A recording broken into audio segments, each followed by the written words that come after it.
Sir मैं एक report पढ़ रहा था उत्तराखंड के क्राइम रेट को देखकर। तो निश्चित रूप से बहुत सारे जो अपराध थे, लूट थी, डकैती या हत्या जैसी अपराध जो थे, उसमें काफी कमी आई है। और मैं देख रहा हूँ कि उत्तराखंड नॉर्थ इंडिया में एक एक अभी हाल ही में उन्होंने एक साइबर आइकॉन यूथकॉन ऐसा कुछ उन्होंने किया था स्टार्ट, जिसमें साइबर सिक्योरिटी को लेकर ज्यादा फोकस था। तो साइबर सिक्योरिटी को लेकर आपके, जब से आप डीजीपी बने हैं और आप लगातार इसको लेकर काफी एक्टिव तरीके से काम कर रहे हैं, साइबर सुरक्षा को आप किस प्रकार से देखते हैं, या साइबर समस्या जो है आज के समय में? देखिए, वो हमने साइबर हैकाथॉन आयोजित की थी जी। जब लोगों की, जिससे जो हमारी प्रॉब्लम्स है उनके सॉल्यूशन हमको मिल सके। साइबर क्राइम आज की तारीख में और साइबर सुरक्षा दोनों बहुत बड़े मुद्दे बन चुके हैं, क्योंकि हमारा लाइफ ऑनलाइन हो गया, धीरे धीरे सभी एक्टिविटीज ऑनलाइन हो गई, इंक्लूडिंग अवर सोशल लाइफ और एजुकेशन और जॉब और मनी ट्रांजेक्शन। तो इसलिए क्राइम भी ऑनलाइन हो गया। तो हमको साइबर सुरक्षा के प्रति अवेयर होना, जागरूक होना है, कैसे साइबर क्राइम होने से बचा जाए। कोई दूर नाइजीरिया में बैठा है, मेवात में बैठा या जमतारा में बैठा हमारे साथ क्राइम कर रहा है, उससे हम कैसे बच सकते हैं। तो ये हमको सीखने की जरूरत है। जही साइबर क्राइम सुरक्षा की बात, तो बहुत सारी सेंट्रल गवर्नमेंट ने भी बहुत सारी स्कीम्स लाए हैं अभी लेटेस्ट, और हम लोगों ने भी किया है, जिससे लोगों को अवेयर होना चाहिए वो क्या क्या स्कीम्स है। जैसे आपने बताया जो एनसीआरपी है, national cyber crime reporting portal, तो वो काफी यूजफुल है। उस पर आपके रिपोर्ट करेंगे तो कहीं ना कहीं जांच होगी। इसी तरह से एक हेल्पलाइन नंबर जारी किया गया है, 155260, 155260।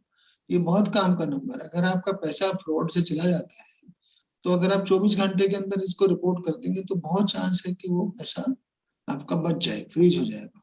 तो ये इस तरह के बहुत सारे स्टेप्स आए हैं, पर ये जरूर है कि साइबर सुरक्षा और साइबर क्राइम आज की तारीख के लिए हमारे लिए सबसे बड़ा चैलेंज है। सर, हम बात करते हैं जब अपराध की, तो हम बात करते हैं जागरूकता, क्योंकि बहुत सारे अपराध जागरूकता की वजह से रोके जा सकते हैं। अगर आप जागरूक हैं तो बहुत सारे अपराधों को रोका जा सकता है, चाहे वो साइबर अपराध हो या महिलाओं से संबंधित कोई अपराध हो। तो क्या उत्तराखंड पुलिस की तरफ से कोई इस तरह से जागरूकता अभियान को लेकर क्या सोशल मीडिया या यूट्यूब चैनल या कोई ऐसा प्रोग्राम है जिससे जुड़कर व्यक्ति अवेयरनेस क्रिएट कर सकता है या देख सकता है? देखिए, जागरूकता के हम समय समय पे अपने कार्यक्रम चलाते हैं। हमारा साइबर क्राइम पुलिस थाना है, सीसीपीएस, अगर आप उसके वेबसाइट या उसके फेसबुक पेज पे जाएंगे तो रेगुलरली वो ये सब करता रहता है। इसी तरह से ड्रग्स के प्रति अवेयरनेस फैलाते हैं, महिला सुरक्षा के प्रति अवेयरनेस फैलाते हैं। महिला सुरक्षा के लिए हमने गोरा शक्ति ऐप करके लॉन्च किया, गोरा शक्ति। तो उसको खोलेंगे तो उसमें उसके विभिन्न आयाम मिलेंगे, नॉलेज मिलेगा, कैसे क्या क्या जरूरी है, आपके नजदीक कौन सा थाना है, कैसे आप रिपोर्ट कर सकते हो। तो ये सब उसके एडवांटेज। सर, एक उत्तराखंड पुलिस का एक अच्छा इनिशिएटिव है ऑपरेशन मुक्ति। ऑपरेशन मुक्ति को लेकर अभी मैं देख रहा था, कुछ दिन पहले आपने बच्चों को बैग्स वगैरह, पुस्तकें वगैरह वितरित भी की हैं। ऑपरेशन मुक्ति को से क्या एक इनिशिएटिव है, थोड़ा समझाएं। देखिए, ऑपरेशन मुक्ति हमारा वो अभियान है जिसमें बच्चों को भिक्षावृत्ति से मुक्ति दिलाते हैं। जो कि बच्चे सड़कों पे भीख मांग रहे होते हैं, तो हम लोग सोचते हैं कि भिक्षा दे करके हम उनकी हेल्प कर रहे हैं, हमको बहुत दया आती है, सहानुभूति दिखाते हैं। किंतु इनडायरेक्टली हम उसकी हेल्प नहीं कर रहे हैं, उसको भिक्षा पे और ज्यादा डिपेंडेंट बना, क्योंकि उसके परिवार को आदत पड़ गई है। नॉर्मली हमने डाटा इकट्ठा किया, 15 से 20 हजार का महीना उसके बन जाता है, जैसे भिक्षा मांगते मांगते। तो वो उनके लिए वो उसको as a source of income देखता है। तो पेरेंट्स को भी आदत पड़ गई, बच्चे को भी आदत पड़ गई, जिंदगी भर बेचारा जो है भिक्षा मांगने में रह जाएगा। तो हम उसको, बच्चे को उसका बचपन नहीं दे पा रहे, उसको एजुकेशन नहीं दे पा रहे, अब उसके खेलने खाने के दिन है, ऐसे टाइम में बेचारे को हम एक प्रकार से भिक्षा में डालते हैं। तो ये समाज, पूरे समाज पे कहीं ना कहीं एक थोड़ा संशय मिलता है कि हमारा समाज कैसा समाज है जो बच्चों को उनका बचपन भी नहीं दे सकता। जब उनको हमने पैदा किया तो उनको अधिकार है सम्मान से जीने का, उनको अधिकार है खाने का, खेलने का, शिक्षा पाने का, तो वो सारे अधिकार छीने जा रहे।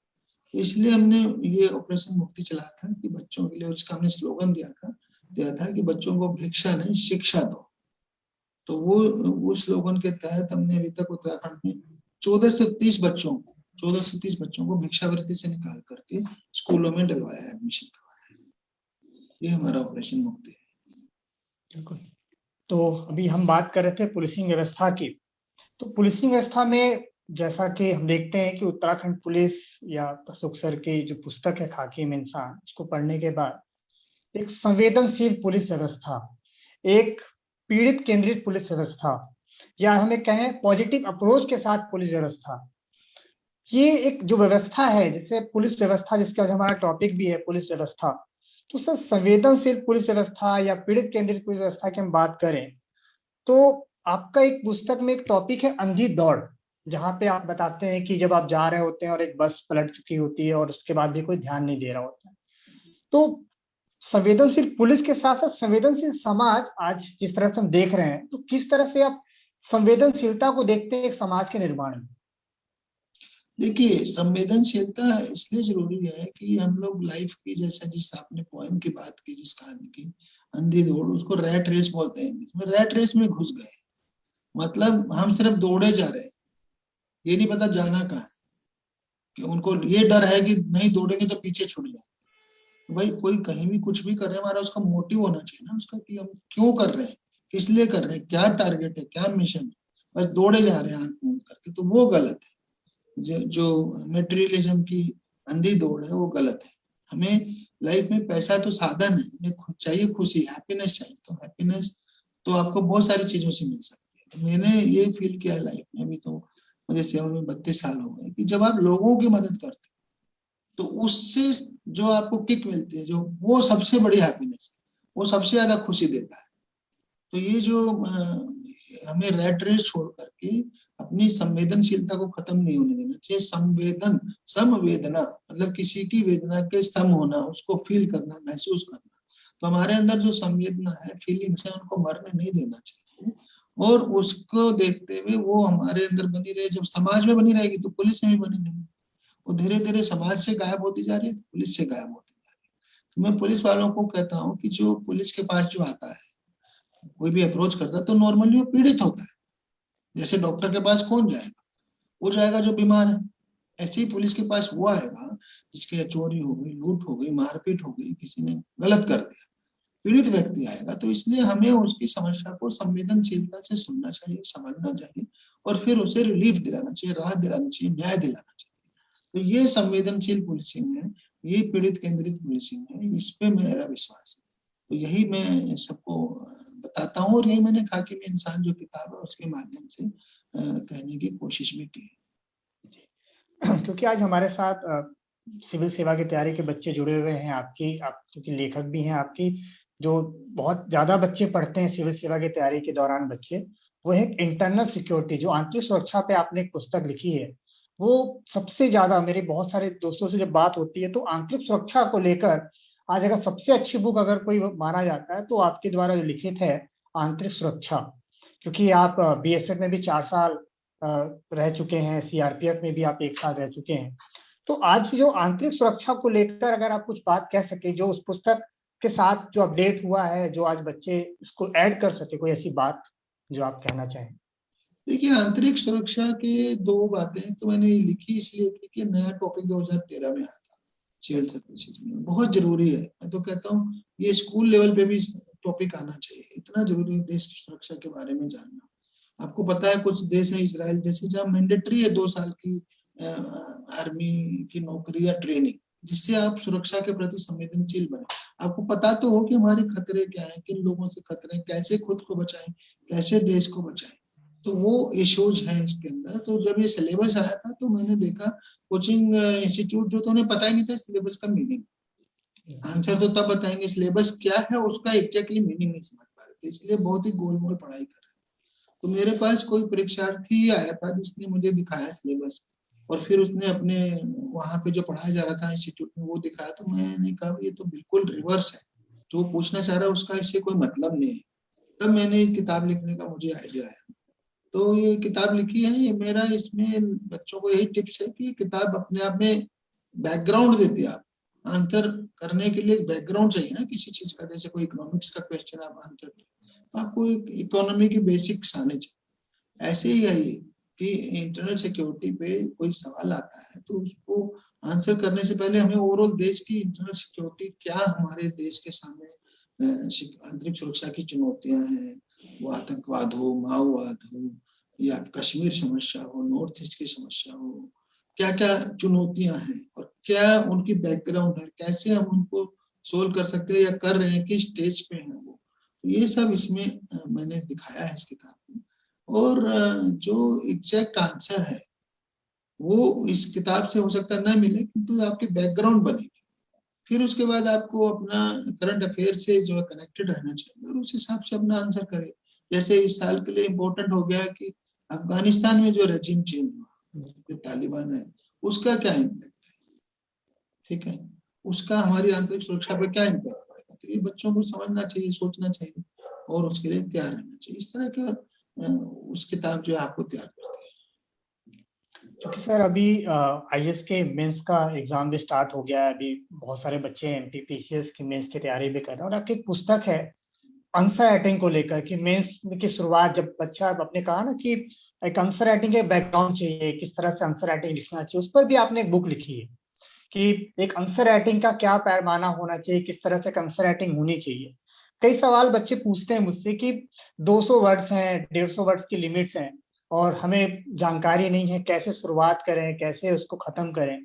तो उस पर अगर आपके कुछ टिप्स अगर मिल जाए सब बच्चों को।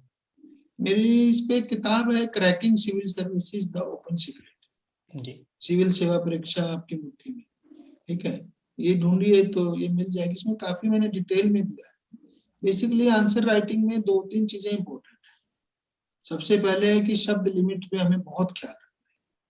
उसने 200 पूछा, आप 400 में लिख रहे हैं अपना ज्ञान दिखाने के लिए, तो वो पढ़ेगा ही नहीं, आपको बोलेगा इतना लंबा टाइम नहीं है उसके पास, और कहेंगे आपको तो डिसिप्लिन होना चाहिए, जब 200 मांगा तो 400 क्यों दे रहे हैं, तो आपका ज्यादा डबल नॉलेज उल्टा पड़ जाएगा। तो मेरा सजेशन है कि +-10% बस इसी लिमिट में रहना चाहिए। 200 का आंसर एक्सपेक्ट कर रहा है, आप 50 लिख रहे हैं, तो कहेंगे इसको टॉपिक की गहराई का नहीं पता है। तो हमें जितनी शब्दों की लिमिट है उससे +-10% पे रहना चाहिए। दूसरा जो है, अपने शब्दों में होना चाहिए। ये सबसे बड़ी गलती करते हैं हमारे अधिकांश बच्चे, अधिकांश एस्पिरेंट्स। वो सोचते हैं कि मैं बड़ी फ्लावरी लैंग्वेज लिखूं, इंग्लिश वाले भी, हिंदी वाले भी बड़ी क्लिष्ट भाषा लिखूं। नहीं, वो जरूरी नहीं है। या कई बार सोचते हैं अखबार वाले ने बड़ा अच्छा ये यूं का यूं उतार दूं, वो ऐसा नहीं चाहते, वो किसी और का नॉलेज थोड़ा चाहते हैं, आपका नॉलेज टेस्ट करना चाहते हैं। आप अपनी भाषा में लिखिए कि अगर आपको क्वेश्चन अच्छे से आता है, आपको क्लैरिटी है कि इसका आंसर क्या है, तो आप बड़े आराम से अपनी भाषा में लिखते, तो परीक्षक भी समझ जाएगा, एग्जामिनर तो सही नंबर देगा। किंतु आपको क्वेश्चन अच्छे से नहीं समझ आया और आप फ्लावरी लैंग्वेज के चक्कर में हैं, आपको खुद ही नहीं आंसर को ढंग से पता, तो आप उसको गोल गोल घुमाएंगे, आंसर जो है आपका जलेबी की तरह गोल गोल घूम जाएगा, तो उसको कुछ समझ नहीं है। जब एग्जामिनर को समझ नहीं आता, वो आपको 0 दे देगा। सो आपके आंसर में क्लैरिटी होना चाहिए, टू द पॉइंट होना चाहिए, और आपकी अपनी भाषा में होना चाहिए। ये किसी की भाषा की नकल नहीं करनी। और वो वहां पे एग्जाम में लैंग्वेज का टेस्ट नहीं है, हर आदमी को ये समझना चाहिए, वहां लैंग्वेज का टेस्ट नहीं है। लैंग्वेज बेसिक आपकी ठीक हो, ग्रामेटिकल मिस्टेक नहीं हो, ये नहीं हो कि लड़की जाता है, ऐसी गलतियां ना हो, अदरवाइज उनको कोई, सिर्फ पूरा जो टॉपिक है, जो क्वेश्चन है, उसका आंसर चाहिए। उनको आपका भाषा का टेस्ट नहीं लेगा। जी। सर अब हम आते हैं, एक जो पुस्तक है खाकी में इंसान, क्योंकि समय अब हमारे पास ज्यादा है नहीं, खाकी में इंसान की पुस्तक की बात करेंगे। सर आपका एक उसमें एक विषय था, एक जो आपने एक पॉइंट है उसमें चक्रव्यूह, जो एक घटना है चक्रव्यूह आपने उसमें दिया हुआ है। आज का विद्यार्थी जो है वो आज के समय में कहीं ना कहीं एक चक्र में फंस गया है, चाहे वो मोबाइल में पूरी तरह से, साइबर दुनिया में, नशे की लत पर, या कहीं ना कहीं रिस्क लेने की जो क्षमता है वो कम हो गई है।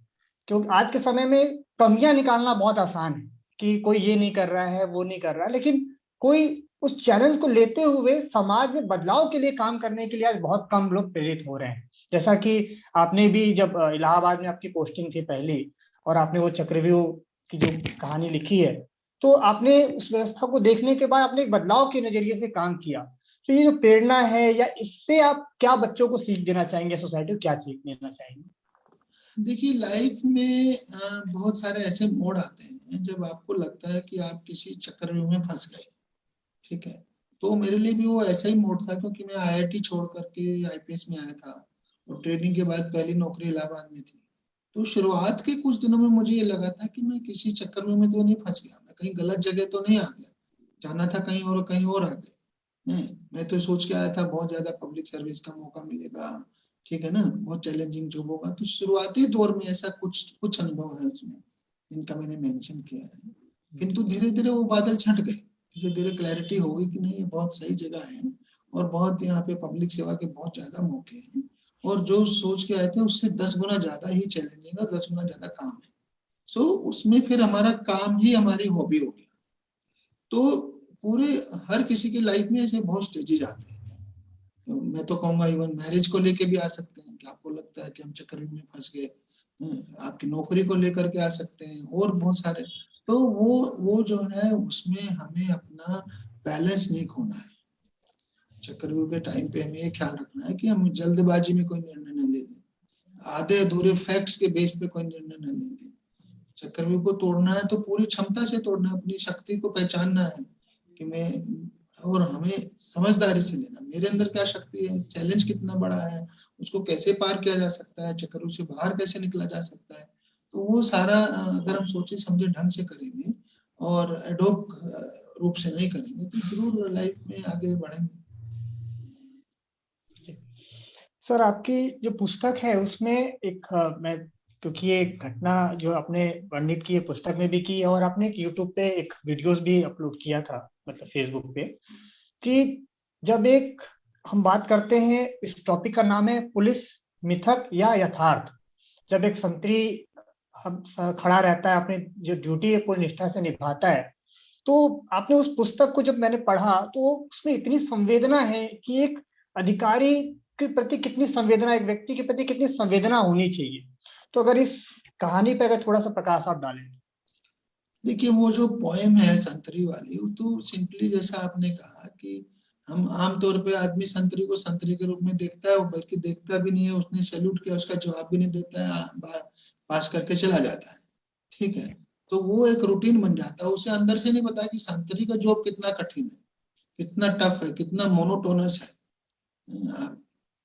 तो इसलिए वो कहीं ना कहीं वो संतरी की पीड़ा के साथ आप संवेदना महसूस कर रहे हो, उसको, उसकी पीड़ा को महसूस कर रहे हो, आपको ये जानकारी है कि भाई इसको जीने के लिए क्या क्या कितना टफ लाइफ कितना वो करना पड़ता है, तो जिजीविका के लिए, तो वो उस पीड़ा को समझना है उस कविता में।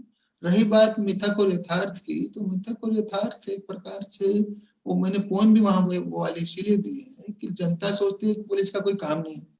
बहुत सारे कई लोग जैसे दिल्ली में तो ठुल्ला ही बोल देते हैं, तो ठुल्ला में निठल्ला है, तो ऐसे तो नहीं, सबसे ज्यादा काम है, 13 घंटे की तुम्हारी एवरेज ड्यूटी है। तो मैंने वो करके दिखाने की कोशिश की है कि पुलिस के बारे में बहुत सारे मिथ्स फैला दिए गए, भ्रांतियां फैला दी गई, ज्यादातर फिल्मों ने फैलाई है, जबकि रियलिटी कुछ और है। यद्यपि ये शुरुआती दौर में था, आज की तारीख में फिल्में फिर से सच दिखाने लग गई है पुलिस के बारे में, पुलिस का रोल कितना महत्वपूर्ण है, कितना बड़ा काम है, वो भी फिल्मों में दिखाया जा रहा है। तो वो मैंने कोशिश की है मिथ और रियलिटी के माध्यम से कि पुलिस का काम बहुत चैलेंजिंग है, बहुत टफ है, और इसको हमें पुलिस के बारे में कितना सत्य है कितना झूठ, कुछ गलतियां भी करती है पुलिस, ऐसा नहीं हमेशा सही करती है, तो वो जो गलतियां करती है उतना है, पर ऐसा नहीं कि सिर्फ गलतियां ही करती है और अच्छा काम कुछ नहीं करती है। मतलब यहाँ पे दृष्टिकोण का है कि आप खाली गिलास देख रहे हैं या भरा गिलास देख रहे हैं, दृष्टिकोण सबसे महत्वपूर्ण है यहाँ। बिल्कुल। सर, मैं अपना एक एक्सपीरियंस भी आपके साथ शेयर करना चाहूंगा यहाँ पे। जब खाकी में इंसान पुस्तक मैंने पहली बार पढ़ी, तो मैंने आधी पुस्तक पढ़ी थी क्योंकि शुरू सुबह ही वो पुस्तक आई मेरे पास, और आधी पढ़ने के बाद मैंने सोचा कि वो पुस्तक कल पढ़ूंगा। लेकिन वो पुस्तक इतनी बेहतरीन आपने लेख लिखा है, आपने उस पुस्तक को पढ़ने के बाद ये लगता है कि ये कहानी नहीं है, ये रियलिटी है। क्योंकि आसपास हम जो चीज घटनाएं देख रहे होते हैं, ऐसी घटनाएं होती हैं। और रात में भी मुझे नींद नहीं आई, और जब तक वो पुस्तक मैंने खत्म नहीं कर दी मुझे नींद नहीं आई। और उसके बाद मैंने एक इनिशिएटिव लिया कि हम जब उपहार देते हैं तो लोगों को गुलदस्ते देते हैं या कुछ और देते हैं, क्यों ना हम व्यक्ति को पुस्तक दें। क्योंकि जन्मदिन के उपहार के स्वरूप में अगर हम पुस्तक देंगे किसी बहुत को, अच्छा है, बहुत अच्छा है। किसी को अगर पुस्तक हम दें तो निश्चित रूप से एक व्यक्ति को आप कहीं ना कहीं एक दृष्टिकोण भी दे रहे हैं, एक उसको जानकारी भी दे रहे हैं, और कहीं ना कहीं उसके व्यक्तित्व में भी परिवर्तन आएगा। तो आज क्योंकि मेरे बहुत सारे मित्र, मैंने 50 से ज्यादा पुस्तकें मित्रों को दी हैं इस उपलक्ष्य पे, और आज भी मेरे साथ बहुत सारे मित्र जुड़े हैं जो इस इनिशिएटिव के साथ जुड़ रहे हैं। वो भी अब चाह रहे हैं कि हम भी इसको ज्यादा से ज्यादा इसको सर्कुलेट करेंगे। तो एक सवाल और था सर, कि आपने अपनी पुस्तक में बताया है कि जब हम बात करते हैं आधी दुनिया की दुविधा, महिलाओं की बात कर रहे हैं हम, आधी दुनिया की दुविधा, और आपने बताया कि गौरा शक्ति जो ऐप है, तो हमने देखा है कि जब उत्तराखंड पुलिस के पास जब सबसे ज्यादा पुलिस महिलाओं को लेकर कोई भी अगर मामला आता है तो बहुत संवेदनशीलता के साथ और तत्काल निराकरण पर फोकस रहता है। तो इस कहानी के माध्यम से आप अगर कुछ बताना चाहें। देखिए, महिलाओं के प्रति अपराध बहुत ज्यादा होते हैं और वो संवेदनशील मामला भी है, तो वो उसके माध्यम से मैंने वही दर्शाने की कोशिश की है। किंतु एक सबसे बड़ी ट्रेजेडी समाज में ये है कि इसमें जागरूकता की बहुत जरूरत है। महिलाओं को जानकारी ही नहीं है कि क्या सच है क्या गलत है, कानून की क्या पोजीशन है, पुलिस को कैसे अप्रोच किया जाए, कोर्ट का प्रोसीजर क्या है। तो वो थोड़ी जानकारी होने से वो बहुत अच्छा रहेगा। मतलब ये मेरी सोच है कि उसको बढ़ाने की जरूरत है। और ये जरूर है कि कई बार हमने ये भी देखा, महिलाओं के प्रति जो लेटेस्ट बात करें तो जो महिलाओं के लिए कानून बने, कई बार उसका दुरुपयोग भी होता है। तो वो भी नहीं हमें होने देना है, किंतु हमें ये पता होना चाहिए कि हमारे अधिकार क्या है। जैसे मैंने उसमें एक एपिसोड कहा है कि कोई न्यूज़पेपर वाले के थ्रू कोई मुझसे मिलने आते हैं पेरेंट्स, तो वो जो है कहते हैं भी बड़ी इंपॉर्टेंट बात करनी है, कहा ये जरूर आए, तो उसके साथ में लड़के को भी लेके आते हैं। तो वो बड़े हेजिटेटिंगली बताते हैं कि जी मेरी लड़की का किसी से रिलेशन था, वो लड़का अभी भी उसको स्टॉकिंग कर रहा है। और वो बार बार कह रहे हैं उसमें कि रिलेशन था पर फिजिकल नहीं था, खाली बातें करती थी है, और उसने वो बात नहीं करना चाह रही, वो स्टॉकिंग कर रहा। तो मैंने कहा कानून में ये कहीं नहीं लिखा है कि रिलेशन था तो उसे जिंदगी भर रिलेशन रखना जरूरी है। आप समझ गए, ये बहुत बड़ी बात है। वो तो जब तक फिजिकल रिलेशन, अगर बच्चा मेच्योर है, लड़की मेच्योर है, लड़का मेच्योर है, तो फिजिकल रिलेशन आपसी सहमति से आप रख सकते हैं। किंतु चाहे आपने 20 बार रखा, 20 दिन रखा, 2 साल रखा, और आज आपने कहा कि नहीं आई डोंट वांट, तो खत्म। वो जबरदस्ती आप पे करेगा 2 साल बाद भी, तो वो रेप ही होगा, ही कैन नॉट। तो वो जो हमें कानून की जानकारी होनी चाहिए। इसी तरह से वो आपका पीछा ही कर रहा है, स्टॉकिंग कर रहा है, वो भी पूरी तरह गलत है, उसमें वो बहुत बड़ा अपराध है। सेक्शन 354 में उसमें भी अरेस्ट हो सकता है अगर खाली आपका पीछा कर रहा है कोई इस ग्राउंड पे कि तू कल तक तो मेरे से बात करती थी और आज बात करना छोड़ दिया, नहीं मैं नहीं करना चाह रही, तो यू हैव द फ्रीडम, आपको फ्रीडम है वो पूरी की पूरी। तो ये कानूनों की जानकारी होना बहुत जरूरी है। लास्ट सवाल है सर, उसके बाद हम कार्यक्रम समाप्ति की ओर हैं। लास्ट सवाल ये है कि सर, हमारे साथ क्योंकि उड़ीसा से, मध्य प्रदेश से, बिहार से कई संस्थाएं जुड़ी, उत्तराखंड से भी जुड़ी हुई हैं।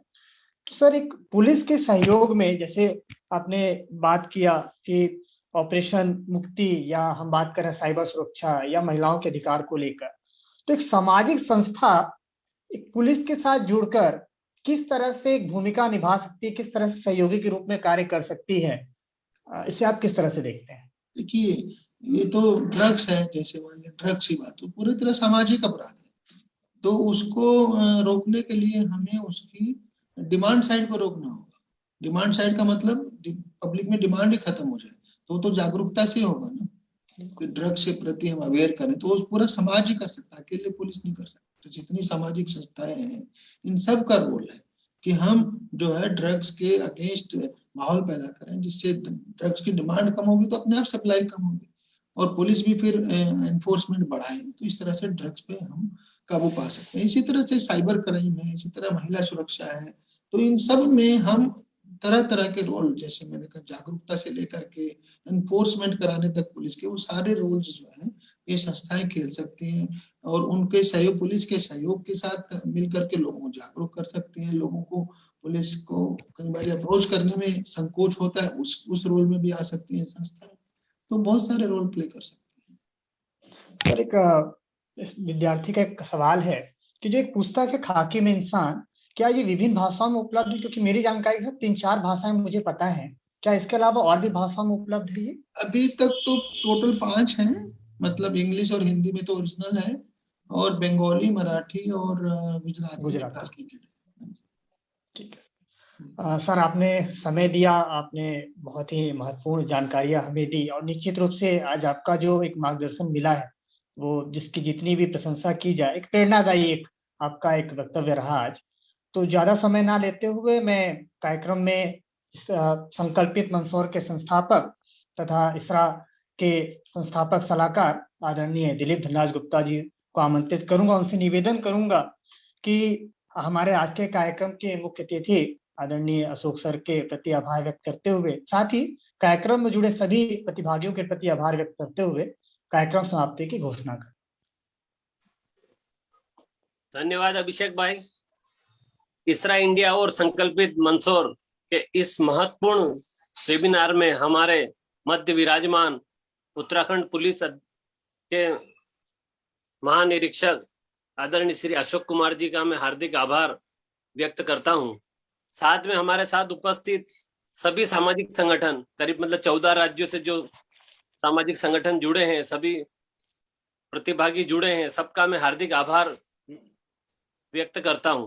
साथ में मैं आज भाई साहब के बारे में बताना चाहता हूं कि जिस प्रकार से पुलिस की व्यवस्थाओं पे आपका अलग मतलब बिल्कुल रवैया रहा है, क्योंकि हम बाकी भी देखते हैं, डीजीपी और बाकी मतलब सबको देखते हैं, लेकिन एक आपका पुलिसिंग से हटके भी रहा है। क्योंकि मैं रात को ये आपका कवि सम्मेलन भी सुन रहा था, तो उसमें भी एक आपने मतलब साहब नहीं सेवक वाला और आईबी वाला भी कुछ बताया था कि आईपीएस क्यों लिखते, तो ब्रिटिश के जमाने से चलता आ रहा है। उस जो शब्द को भी आपने कवि सम्मेलन में बताया था। तो इस प्रकार से मुझे लगता है कि आप जैसे अगर अधिकारी जनता से सीधे जुड़ेंगे तो जनता की हिचकिचाहट जो होती है पुलिस के नाम से, जो एक मतलब एक रवैया हमेशा रहता है, डरावना है, ये है वो, थोड़ा सा एक बिल्कुल अलग हट के आएगा। तो मैं आज आप इसरा इंडिया के इस महत्वपूर्ण प्लेटफॉर्म पे पधारे हैं, मैं आपका हार्दिक आभार व्यक्त करता हूं। बहुत बहुत धन्यवाद। धन्यवाद।